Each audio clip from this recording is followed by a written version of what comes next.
어떤 노 부부가 있었는데 그들의 평생 소원이 성지를 한번 순례하는 거였습니다. 마침내 소원이 이루어져서 성지 순례를 하다가 이스라엘 예루살렘 땅으로 들어가게 되었습니다. 그런데 갑자기 부인의 건강이 안 좋아져서 부인이 죽고 말았습니다. 부인은 평소에 성지에 가고 싶다라는 말과 함께 성지에 묻히면 참 더 좋겠는데 이런 말들을 자주 했답니다.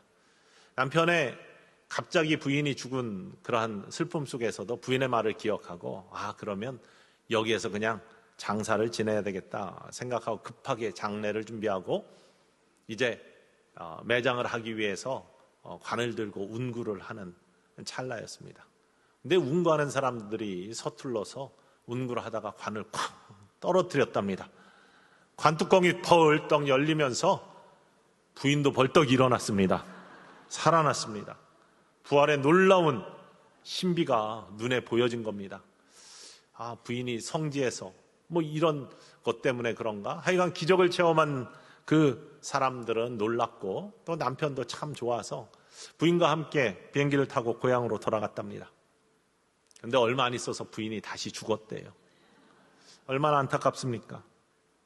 다시 장례를 남편이 잘 준비를 하면서 이번에도 이제 운구를 해가지고 관을 옮겨야 되는데 남편이 벌떡 일어나더니 운구 시작하자마자 관 앞으로 얼른 뛰어나와서 관을 든 운구자한테 이렇게 이야기하더랍니다.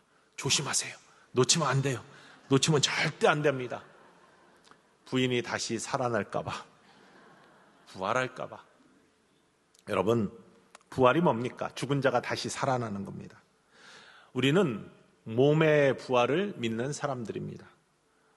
조금 전에도 여러분 사도신경으로 우리의 신앙을 고백했습니다. 사도신경은 초대교회 때 많은 교회 밖에 있는 사람들이 당신들이 믿는 것이 뭡니까? 라고 물어볼 때 사도들이 우리가 믿는 것은 성경에 나타난 여러 가지 말씀 중에 이런 거를 믿는 겁니다 하면서 고백하는 그 고백 중에 하나님도 믿고 예수 그리스도 믿고 성령도 믿고 거룩한 공예와 성도가 서로 교통하는 것과 죄가 사해지는 것과 몸이 다시 사는 것과 영원히 사는 것을 믿습니다. 여러분 조금 전에도 그렇게 고백했습니다. 우리의 신앙의 고백입니다. 사도들의 고백이었고 그것이 2000년 기독교 역사의 모든 성도들의 고백이었고 지금을 사는 우리들의 고백이기도 합니다. 몸이 다시 사는 것과 영원히 사는 것, 영생을 믿습니다 라고 우리는 고백하는 사람들입니다. 이 믿음을 갖고 있는 것이 우리들의 신앙입니다. 그런데 여러분 이 몸, 지금 때리면 아프고 고통받는 이 몸 그대로 우리가 살아날까요? 부활할까요? 특별히 마지막 때 예수님 다시 오시는 그때 살아난 이 몸이 예전에는 다 매장했죠. 제가 미국 가기 전에는 다 매장했습니다. 그러면 매장한 시체들은 썩어갈 텐데 흙으로 돌아가기 위해서 그러면 예수님 다시 오실 때 우리 몸이 그냥 관의 뚜껑이 열리고 벌떡 일어나서 썩어진 그 몸으로 우리 몸이 다시 살아날까요? 요즘에는 전부 다 화장을 하는데 화장하면 한 줌 재로 돌아가는데 그 재가 다시 어떤 몸의 구성을 가지고 재된 몸으로 다시 살아날까요? 안타깝게 교통사고를 당해서 죽은 사람들이 있다고 합시다. 그렇게 상처받고 잘리고 하는 장애 몸으로 다시 그러면 몸이 살아날까요? 우리들의 부활은, 몸의 부활은 어떤 부활을 믿는 것인가? 성경은 그 몸의 부활의 첫 증거를 우리 구주 예수 그리스도께서 어떻게 부활하셨는지에 대해서 보여주고 있습니다. 예수님의 부활. 예수님이 부활의 첫 열매 되셨고 죽은 사망의 권세를 이기시고 이긴 자의 첫 열매가 되어주셨습니다. 예수님이 첫 증거입니다. 그런데 이 예수님의 부활의 사건, 그냥 부활하신 예수님을 만났다, 그런 부활하신 예수님을 본 사람들이 많다, 이렇게만 이야기하는 게 아닙니다. 특별히 예수님의 부활을 증거하고 있는 복음서, 우리의 성경에는 복음서가 4가지가 있습니다. 마태복음, 마가복음, 누가복음, 요한복음, 그래서 사복음서라고 합니다. 이 4 복음서에는 복음의 핵심인, 물론 예수님이 그리스도 되심을, 하나님의 아들이심을 고백하는 신앙의 고백과 함께 우리에게 어떻게 구원의 놀라운 역사가 일어나는지에 대한 십자가와 부활을 증거하고 있습니다. 십자가는 우리의 죄를 대신하여 대속 제물이 되어 주셔서 우리의 죄를 대신 짊어지시고 십자가 지시고 죽기까지 복종하셔서 우리를 사망에서 생명으로, 어둠에서 빛으로 구원해 주신 구원자 되신 예수 그리스도를 선포하는 십자가 사건과 사망의 권세를 이기시고 지금도 살아계셔서 부활하셔서 우리와 함께 하시고 우리 안에 계시고 우리의 주인이 되어주시고 우리의 인도자가 되어주시고 우리의 힘이 되어주시는 바로 그분이 나의 삶의 주인이라고 고백하는 부활신앙, 이 십자가와 부활이 복음의 두 축을 이루고 있고 그것을 네 복음서 모두 가장 중요하게 선포를 하고 있습니다. 그런데 이 네 복음서를 보면은 특별히 이 부활에 대해서, 부활하셔서 여전히 살아계셔서 우리의 주인이 되어주시고 삶의 주인이 되어주실 뿐만 아니라 우리의 인도자가 되시고 스승이 되시고 친구가 되시고 나와 함께 동행하시는 우리 주님을 고백하는 이 부활의 사건에 네 복음서가 모두 무엇을 강조하느냐? 빈 무덤을 강조합니다. 무덤 안에 쌈이었던 육신이 사라졌다. 아주 나이브하게 이야기하면 시신이 사라졌다. 누가 가져갔나? 뭐 이렇게까지도 이야기하고 있습니다. 왜 복음서는 빈 무덤을 고백하고 있을까요? 모든 빈 무덤의 사건, 부활의 사건에는 복음서가 네 가지를 똑같이 고백하고 있습니다. 첫 번째는요, 여인들이 안식 후 첫날 장사한 지 3일이 되던 부활의 날 예수님을 찾아갔다. 두 번째는 막혀있던 무덤의 돌문이 열려져 있었다. 세 번째는 그 안을 들여다보니까 그 안에 시신이 사라졌다. 예수님의 육신이 없어졌다. 그런데 찾아갔던 여인들, 그리고 찾아갔던 제자들이 예수님을 만났다. 이게 빈 무덤의 부활의 사건의 네 가지 공통된 구조입니다. 첫 번째 모습, 여인들이 주님을 찾아갔다. 안식 후 첫날 이른 새벽에 여인들이 주님을 찾아갔습니다. 네 복음서 모두 여인들이 찾아갔다 이렇게 고백하고 있습니다. 제자들이 먼저 찾아간 게 아니라 여인들이 찾아갔습니다. 오늘 본문 말씀 1절에는 이렇게 고백하고 있습니다. 읽어볼까요? 안식 후 첫날 새벽에 이 여자들이 그 준비한 향품을 가지고 무덤에 찾아갔다. 그리고 그 여인들의 명단을 10절 오늘 본문 말씀에 이렇게 고백합니다. 이 여자들은 막달라 마리아와 요한나와 야고보의 모친 마리아라, 또 그들과 함께한 다른 여자들도 이것을 사도들에게 알리니라. 이 세 여인뿐만 아니라 다른 여인들도 함께 있었다. 그래서 각각의 복음서에는 이름들이 조금씩 달리 나오지만 이 여인들이 다 무덤을 찾아갔다는 사실은 정확하게 이야기하고 있습니다. 예수님이 이렇게 찾아갔던 여인들을 다 만나주십니다. 부활하신 예수님을 만납니다. 예수님을 찾는 사람들은 예수님을 찾는 여인들은 모두 부활하신 예수님을 만났다라는 사실을 성경은 선포하고 있습니다. 왜 예수님이 여인들을 먼저 만나주셨냐? 오래된 조크이지만 여인들을 먼저 만나면 소문이 빨리 퍼지기 때문에, 근데 요즘은 그렇지도 않아요. 남자들의 입이 더 빠릅니다. 아주 남아 이런 중천금이 아닙니다. 똑같습니다. 뱀이 왜 하와를 먼저 유혹했나? 여자들이 유혹에 약하기 때문에. 어떤 사람은 그렇게 얘기하죠. 아담에게 먼저 나타났으면 잡혀 먹었다고. 건강에 대해서 얼마나들 예민한지 알 수 없습니다. 그런데 요즘에는 남자고 여자고 만나면 건강 얘기들 가장 많이 합니다. 주님이 건강의 뒷전으로 밀려나 있는 모습을 많이 바라볼 수 있습니다. 여러분, 우리 구주 예수 그리스도를 찾아간 사람들, 주님은 반드시 만나주십니다. 오늘도 주님을 찾는 여러분, 주님을 바라는 여러분, 주님께 예배하는 여러분, 우리 주님이 만나주실 줄 믿습니다. 믿음을 가지고, 기대를 가지고 주님을 찾는 사람들, 내가 산을 향하여 눈을 들리라. 나의 도움이 어디서 올꼬? 나의 도움이 천지를 지으신 여호와에게서로다. 이 믿음을 가지고 주님을 찾는 사람들, 주님을 바라는 사람들, 무덤을 찾았어도 만나주시는 주님인데, 살아계신 우리 구주 예수 그리스도를 바라고 찾는 자들 오늘 반드시 만나 주실 줄 믿습니다. 구하면 주시고 찾으면 찾아내고 문을 두들기면 열어주시는 살아계신 주님, 늘 강조하지만 정말 기대를 가지고 주님을 찾아갔던, 장애를 뚫고 들어갔던 12회를 혈루병으로 앓고 있던 여인도 그 옷자락을 만졌을 때 예수 그리스도의 놀라운 기적의 역사를 체험합니다. 갈 수 없어 지붕을 뚫고 친구를 내렸던 귀한 믿음을 보시고 예수님이 그 친구의 중풍병을 고쳐주셨습니다. 주님을 찾는 사람들, 주님을 바라는 사람들, 우리 주님은 반드시 무덤을 찾았던 여인들을 만나주신 것처럼 여러분을, 한 사람 한 사람을 만나주실 줄 믿으시기를 주님의 이름으로 간절히 축원을 드립니다. 두 번째 모습이 뭐냐?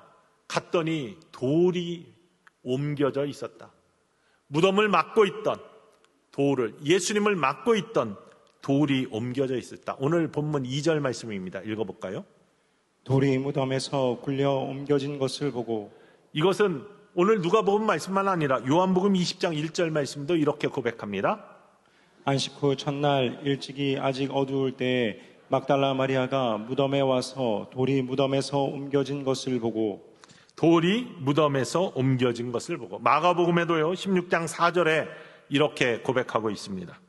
눈을 들어본즉 벌써 돌이 굴려져 있는데 그 돌이 심히 크더라. 보니까 돌이 옮겨져 있는데 그 돌이 심히 크다. 모든 복음서가 돌이 옮겨져 있다라고 그렇게 이야기하고 있습니다. 그런데 성경에 보면은 예수님의 부활의 사건 이전, 이 돌이 굴려지고 또 무덤에서 놀라운 역사가 일어나는 또 하나의 이야기가 있습니다. 요한복음 11장에 나오는 나사로가 살아나는 이야기입니다. 예수님 부활의 예고편 같은 이 나사로 사건은 예수님이 사랑하셨던 한 가족, 마르다와 마리아의 오라비 나사로가 죽었다는 소식을 듣고 예수님이 베다니로 가셨습니다. 그런데 이미 죽은 지 나흘이나 지났습니다. 너무나 슬퍼합니다. 예수님이 그 비통함을 보시면서 그들에게 여러 가지 말씀을 하시는데 그 중에 첫 번째 말씀이 돌을 옮겨 놓아라 라고 하시는 말씀이에요. 여전히 무덤에 돌이 막혀 있었다는 얘기잖아요. 했더니 마르다가 예수님 옆에 있다가 한 이야기가 뭐냐면, 요거는 성경에 없는 이야기지만 덧붙이자면, 예수님 뭘 하시려고 그래요? 지금 이미 우리 오라비가 죽은 지 나흘이나 됐습니다. 성경에 나오는 이야기입니다. 벌써 냄새가 납니다. 예수님 어쩌시려고 그러세요? 라고 그렇게 이야기합니다. 그때 우리 예수님께서 뭐라고 말씀하시냐면, 믿는 자의 믿으면, 내가 믿으면 하나님의 영광을 보리라 라고 말씀하십니다. 여러분, 우리가 믿으면, 우리가 온전한 믿음을 가지면 하나님의 영광을 볼 줄 믿으시기를 원합니다. 하나님의 영광이 여러분의 삶에 나타날 줄 믿으시기를 원합니다. 하나님의 놀라운 은혜의 손길이, 기적의 손길이 우리의 삶에서 나타나는 놀라운 은혜를 누려보시기를 주님의 이름으로 간절히 축원을 드립니다. 했더니 사람들이 그 비통함 속에서도 예수님의 말씀을 듣고 말씀에 순종하면서 돌을 옮겨 놓습니다. 그때 예수님이 선포하시는 거예요. 나사로야 나오라 라고 말씀하신 겁니다. 예수님의 놀라운 역사는 이렇게 믿는 자에게 이루어지는 하나님의 영광스러운 축복으로 나타남을 다시 한번 보여주십니다. 그런데 오늘 예수님의 부활 사건에서는 이미 돌이 옮겨져 있었다. 무슨 말씀이냐면, 주님과의 관계를 가로막았던, 또한 하나님의 영광을 가로막았던 모든 것들이 이미 주님의 부활과 함께 다 사라졌다는 말을 선포하고 있습니다. 부활을 믿는 자에게는 하나님의 영광이 여러분 삶 속에서 반드시 일어나는 은총이 임할 수 있음을 기억하시기를 주님의 이름으로 간절히 축원을 드립니다. 그 옮겨진 돌문을 들어가서 무덤의 빈 자리를 봅니다. 시신이 없어졌어요. 육신이 없습니다. 예수님을 동염했던 그런 자리가 비어 있다는 것이 복음서들의 고백입니다. 죽은 나사로의 이야기에서는요, 돌문이 옮겨지고 예수님이 나사로야 나오라 라고 할 때 나사로가 나왔습니다. 그런데 어떻게 나왔냐면 배로 동인 채로, 다시 말하면 세마포에 쌓여진 채로 그게 살아서 나왔습니다. 그 죽은 육신이 그대로 냄새난 육신이 나왔다는 겁니다. 배를 동인 채로 나왔습니다. 여러분, 여기서 한 가지 여쭤보겠습니다. 죽은 나사로는 영원히 살았겠어요? 다시 죽었겠어요? 성경에는 안 나와 있지만 다시 죽었을 겁니다. 왜냐하면 죽은 나사로의 몸은, 배로 묶인 채로 나온 그 몸은 변화된 몸이 아니었기 때문입니다. 예수님은 달랐습니다. 예수님의 몸은 그곳에 없었습니다. 남아있던 것은 무엇이냐? 세마포, 머리를 쌌던 두건. 요한복음 20장 6절과 7절에 그 모습을 이렇게 고백하고 있습니다. 읽어볼까요? 시몬 베드로는 따라와서 무덤에 들어가 보니 세마포가 놓였고 또 머리를 쌌던 수건은 세마포와 함께 놓이지 않고 딴 곳에 쌌던 대로 놓여 있더라. 세마포, 두건, 딴 곳에 놓여 있고 묶여져 있던 것들이 풀어져서 그곳에 그대로 놓여 있고 몸은 보이지 않았다. 시체가 사라졌다는 얘기예요. 오늘 본문 3절 말씀에도 이렇게 이야기하고 있습니다. 읽어보겠습니다. 들어가니 주 예수의 시체가 보이지 아니하더라. 들어가 보니까 주 예수님의 시체가 보이지 않았어요. 몸이 보이지 않았습니다. 그 보이지 않는 몸, 여인들은 만나게 됩니다. 제자들은 만나게 됩니다. 부활의 주님을 만나는데 어떻게 만나느냐? 요한복음 20장 14절로부터 17절까지 주님을 만나는 이야기를 이렇게 증언하고 있습니다. 읽어보겠습니다. 이 말을 하고 뒤로 돌이켜 예수께서 서 계신 것을 보았으나 예수이신 줄 알지 못하더라. 예수께서 이르시되 여자여 어찌하여 울며 누구를 찾느냐 하시니 마리아는 그가 동산지기인 줄 알고 이르되 주여 당신이 옮겼거든 어디 두었는지 내게 이르소서 그리하면 내가 가져가리이다. 예수께서 마리아야 하시거늘 마리아가 돌이켜 히브리 말로 라보니 하니 이는 선생님이라는 말이라. 예수께서 이르시되 나를 붙들지 말라. 내가 아직 아버지께로 올라가지 아니하였노라.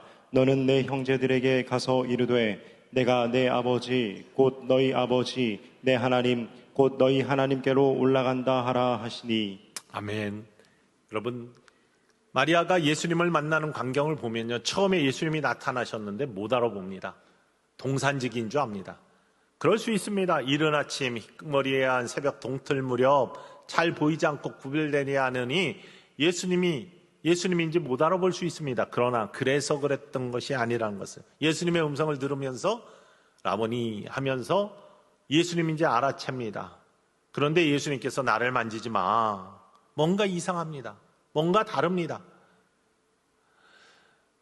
엠마오로 가던 두 제자가 길에서 예수님을 만나 예수님과 함께 동행을 합니다. 그런데 처음에는 예수님인지 알아볼 수 없습니다. 그 두 제자는 예수님이 누구인지 잘 알고 있던 사람입니다. 그런데도 알아채지 못합니다. 겨우 마을에 도착해서 함께 떡을 떼면서 하나님의 말씀 풀어 설명하실 때 그때서야 가슴이 뜨거워지면서 예수님을 알아챕니다. 뭔가 이상한 모습입니다. 예수님의 부활, 그 십자가에 달리셔서 채찍 맞으셔서 상처난, 피 흘리신, 창에 찔린 그 모습으로 부활한 게 아니라는 겁니다. 영적 신비이지만 놀라운 변화된 몸, 옛 육신이 아닌 무덤에 머물러 있던 패배한 옛 육신의 모습이 아닌 영적 신비의 새로운 몸으로, 신비한 몸으로 부활하셨다는 것이 성경의 증언입니다. 그것을 고린도전서 15장 사도 바울은 부활장에서 여러 가지로 말씀하고 계십니다. 복음서의 빈 무덤, 그래서 옛 죽었던 시신이 사라졌다라는 것은 단지 빈 자리를 의미하는 것이 아니라 그 옛 육신, 썩을 육신, 험한 육신이 아닌 새로운 소망의 육신, 신비의 변화된 하나님의 놀라운 능력이 있는 육신으로 예수님이 새롭게 부활하셨다라는 것을 선포하고 있습니다. 몸의 부활은 지금 우리가 생각하는 개념과 전혀 다른 영적 신비를 담고 있는 부활입니다. 예수님께서는 육신을 입고 이 땅에 오셨습니다. 우리와 똑같은 육신을 입고 이 땅에 오셨습니다. 꼬집으면 아프고, 때리면 아프고, 채찍질하면 피 흘리고, 그리고 아프면 슬퍼하고, 또 감정도 똑같이 느끼면서 눈물을 함께 흘려주시고, 이게 성육신 사건입니다. 우리와 똑같이 치욕과 모욕을 당하시고, 그 모습이 예수님이 이 땅에 우리와 똑같이 종의 형체를 가지고 오신 모습입니다. 그 예수님께서 우리와 같은 육신을 입으시고 우리의 죄를 대신 속해 주시기 위해 대속제물이 되시기 위해 십자가에 달리셨습니다. 십자가에서의 예수님의 육신의 모습은 우리가 이미 사순절 때 함께 나누었지만 몇 가지 모습을 갖고 있습니다. 첫 번째가 모욕과 비난과 수치의 육신이었습니다. 지나가는 사람들이 예수님을 바라보면서 야, 성전을 사흘 만에 진다고 장담하던 자가 어떻게 저렇게 되었어? 하면서 비난하고 치욕스러운 말들을 합니다. 종교 지도자들, 대제사장과 서기관들과 장로들은 내가 유대인의 왕이야 라고 하면서, 그리스도냐 라고 하면서, 어디 너를 한번 구원해봐라 라고 하면서 예수님을 비난하고 조롱합니다. 그 옆에 달렸던 두 강도, 나중에는 한 강도는 회개하고 돌아오지만 처음에는 두 강도가 모두 야, 그리스도라면 우리를 먼저 구원해야지 라면서 예수님에게 치욕스러운 말들을 합니다. 이게 약한 육신을 갖고 십자가에 달리신 예수님이 우리의 모습들을 대신하는 모습입니다. 우리가 믿음을 지키고 십자가의 은혜를 감당하기 위해서 여러 가지 치욕의 말들을 듣죠. 아니, 아직도 왜 교회를 다녀? 청년들이 가장 많이 듣는 이야기랍니다. 아직도 교회 다녀? 아직도 예수 믿어? 기독교인이 뭐 20%라고 그러는데 25%라고 하는데 청년들은 5%도 안 된다잖아요. 3%도 안 된다잖아요. 그런 치욕스러운 말들을 들으면서도 믿음을 지켜가는 것? 여전히 우리는 이런 십자가에 달리신 예수님의 몸처럼 치욕스러운 모욕하는 그런 모습들을 가지고 믿음의 삶을 살고 있습니다. 두 번째 모습은 십자가에 달리신 예수님의 육신은 약한 육신이었습니다. 이 잔을 내게서 지나가게 하옵소서. 내가 목마르다. 엘리 엘리 라마 사막다니, 나의 하나님 어찌하여 나를 버리시나이까? 물론 성경이 인용이지만 고통스러운 고난 속에서 힘들어하는, 목말라 하시는 예수님의 모습은 우리의 모습입니다. 고난이 왔을 때, 육신의 병이 들었을 때 힘들어하고 목말라하고 흔들리는 우리들의 모습들. 그리고 세 번째 모습은 죄된 유혹에 쉽게 허물어지는, 사망의 올무에 묶여있는 우리들의 모습을 그대로 십자가는 반영하고 있습니다. 그 죄를 대신하여 그 사망의 올무를 끊어내기 위해서 예수님이 십자가에 달리신 게 아닙니까? 그런데 부활의 빈 무덤은 이런 육신들, 치욕스러운 육신들, 약한 육신들, 죄와 사망에 묶여있는 이런 우리들의 몸이 그리스도 예수의 보혈의 능력과 부활의, 사망의 권세를 이기신 부활의 능력 가운데 풀어지고 자유로워지고 승리한다는 그런 육신은 사라지고 하나님의 놀라운 신비의 역사가 우리의 삶에 이루어진다는 것을 선포하고 있습니다. 변화된 예수 그리스도의 귀한 모습으로의 만남, 썩을 육신, 망할 육신은 사라지고 비난받는 약한 죄에 사로잡힌 육신들은 사라지고 하나님의 영광스러운 변화된 몸으로 우리가 승리한다라는 소망의 선포를 복음서는 성경은 우리에게 선포하고 있습니다. 고린도 전서 15장 부활장에서는 이러한 모습들을 여러 가지로 설명하고 있는데, 특별히 우리 구주 예수 그리스도께서 그렇다고 다시 와서 천사장이 나팔 소리와 함께 마지막 날 심판이 있을 때 우리들의 모습들이 어떻게 부활과 함께 변화되느냐, 고린도전서 15장 51절로부터 53절까지 먼저 이렇게 고백합니다. 함께 읽겠습니다. 보라, 내가 너희에게 비밀을 말하노니 우리가 다 잠잘 것이 아니요 마지막 나팔의 순식간에 후련히 다 변화되리니, 나팔 소리가 나매 죽은 자들이 썩지 아니할 것으로 다시 살아나고 우리도 변화되리라. 이 썩을 것이 반드시 썩지 아니할 것을 입겠고 이 죽을 것이 죽지 아니함을 입으리로다. 예수님 다시 오실 때 우리가 변화되는데, 썩을 것이 썩지 아니할 것으로 다시 살아나고 죽을 것이 죽지 아니할 것으로 변화된다.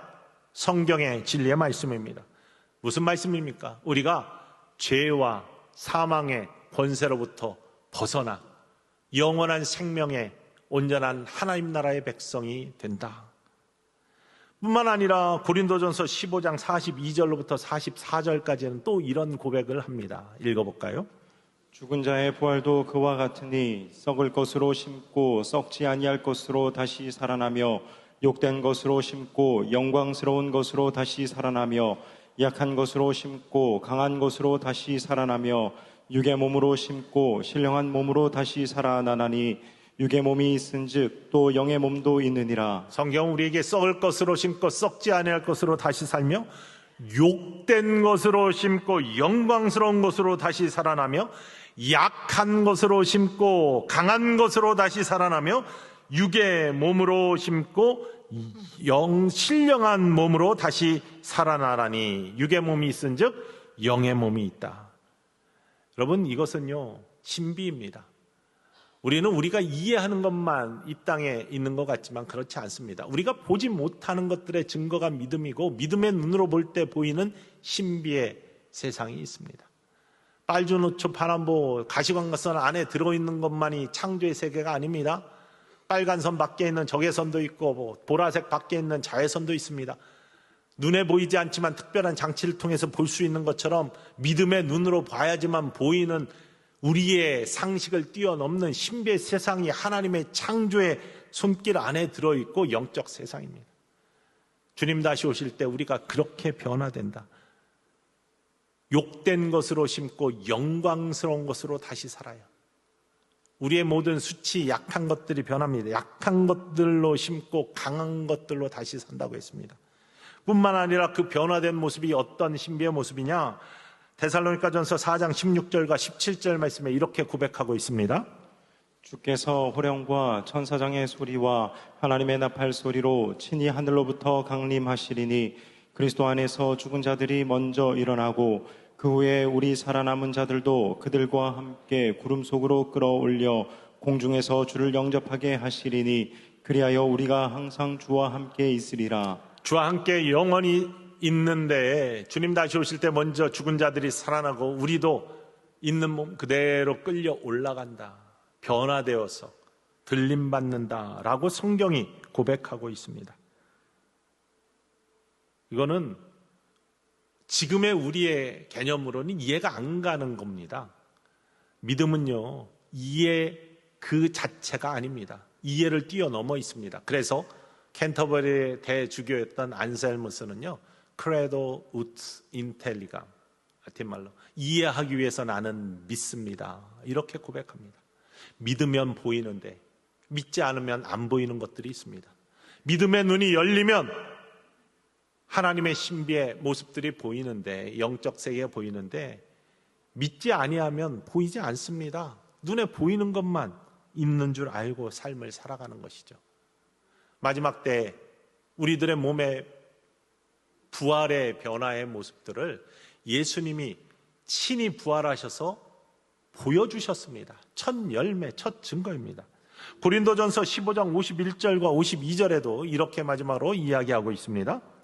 보라, 내가 너희에게 비밀을 말하노니 우리가 다 잠잘 것이 아니요 마지막 나팔의 순식간에 호련히 다 변화되리니, 나팔 소리가 나매 죽은 자들이 썩지 아니할 것으로 다시 살아나고 우리도 변화되리라. 우리가 변화되어 죽은 자들이 썩지 아니할 것으로 다시 살아난다, 부활한다, 영의 몸을 입는다. 놀라운 신비의 역사들이 마지막 때 일어난다는 것입니다. 그것을 예수님께서 빈 무덤을 통해 이제는 썩을 육신, 패망의 육신, 죄의 육신, 또 지옥의 육신, 약한 육신, 망할 육신, 이런 것들은 사라진다. 특별히 예수님 다시 오실 때, 예수님이 이 땅에 다시 와 심판하실 때는 이런 놀라운 신비의 역사들이 우리의 몸의 부활을 통해서도 이루어진다. 우리가 믿는 몸의 부활은 썩을 육신으로 다시 사는 게 아니라 영의 몸으로 다시 살아난다라는 것을 믿는다는 사실입니다. 그러면 우리는 예수님 다시 오셔야지 이런 삶을 살 수 있습니까? 지금은 그냥 썩을 육신에 고통스럽게 삶을 살아가며 그냥 기다려야만 되는가? 우리 구주 예수 그리스도의 부활을 믿는 사람들, 예수님이 이미 부활하셔서 이제는 내가 사는 것이 아니요 내 안에 계신 예수 그리스도를 믿는 믿음 안에서 사는 삶을 사는 사람들, 부활하신 예수님의 영이 나와 함께 하시고 세상 끝날까지 나와 함께 하시리라 라는 것을 믿는 믿음의 사람들, 예수 그리스도를 영접하고 하나님의 자녀의 권세를 얻은 사람들, 이 믿음의 사람들은요 이미 고린도후서 5장 17절 말씀, 그런즉 누구든지 그리스도 안에 있으면 새로운 피조물이라, 이전 것은 지나갔으니 보라 새 것이 되었도다. 우리가 그리스도 안에 있으면, 예수님이 내 안에 계시면, 내가 그리스도 안에 있으면 우리는 새로운 피조물입니다. 이미 주님의 영이 나와 함께 하심으로 우리의 약한 육신과 죄된 육신의 부족함을 그리스도의 영이 덮어주시고 새롭게 하셔서 승리의 삶을 살 수 있도록 우리를 인도하셨다는 사실입니다. 우리의 연약한 육신 그대로 있으면 수치와 모욕에 넘어질 수밖에 없습니다. 박해, 쓰러질 수밖에 없습니다. 그런데 부활하신 예수 그리스도, 영광스러운 주님의 귀한 영이 나와 함께 하심을 믿는 사람들은 이 수치와 박해를 이길 수 있습니다. 우리의 신앙의 선진들이 특별히 가족에서 맨 처음에 예수님을 믿어가지고 구원의 사람으로 부활하신 예수님이 나와 함께 하심을 믿는 믿음의 사람이 되었을 때 정말 강한 박해와 핍박들을 다 이기시고 모든 가족들을 인가기도시킨 수많은 이야기들이 우리 교회 안에도 얼마나 많습니까? 제가 들은 이야기만 해도 수없이 많습니다. 시집살이 하면서도 예수님 믿고 그 기쁨으로 예수님이 나와 함께 하신다는 믿음으로 그 수치와 박해, 가정에서 다 이겨가면서 승리하신 그 승리의 삶은 다른 것이 아니라 우리 부활하신 예수님이 나를 지키시고 나를 인도하신다는 그 믿음 때문에, 그 주님을 내가 모셨기 때문에. 우리는 약한 육신 때문에 쓰러지거나 고난 속에서 믿음이 흔들립니다. 그런데 그 고난과 약한 우리들의 모습들을 이기며 여기까지 올 수 있었던 이유 무엇입니까? 주님의 영이, 살아계신 주님이, 그 영광스러운 몸으로 변화된 우리 주님이, 내가 주님 품에 안길 때까지, 주님이 다시 오실 때까지 나를 떠나지 아니하시고 나와 함께 하신다는 믿음 때문에 두려워하지 말라, 놀라지 말라, 내가 너와 함께 하리라, 너를 지키리라, 내가 어디로 가든지 너와 동행하리라 라는 말씀 의지하여 부활하신 주님이 나와 함께 한다는 믿음 때문에 이긴 거 아닙니까? 물론 마지막 때 주님 다시 오실 때는 우리의 몸이 영광스러운 몸으로, 신비의 몸으로, 영적 몸으로 변화될 겁니다. 그 전까지도 우리가 이 나약한 육신을 입고 있지만 이길 수 있는 이유는 부활하신 예수님이 여러분과 함께 하신다는 사실을 믿으시면 승리할 줄 믿습니다. 그의 의로운 손으로 여러분을 지켜주실 줄 믿으시기를 원합니다. 죄와 사망 마찬가지잖아요. 우리가 이미 십자가의 놀라운 은혜로, 보혈의 공로로, 그리고 사망의 권세를 이기신 예수님이 나를 온전케 하셨으므로 말미암아 나는 이젠 더 이상 사망의 올매에 얽매여 있지 않습니다.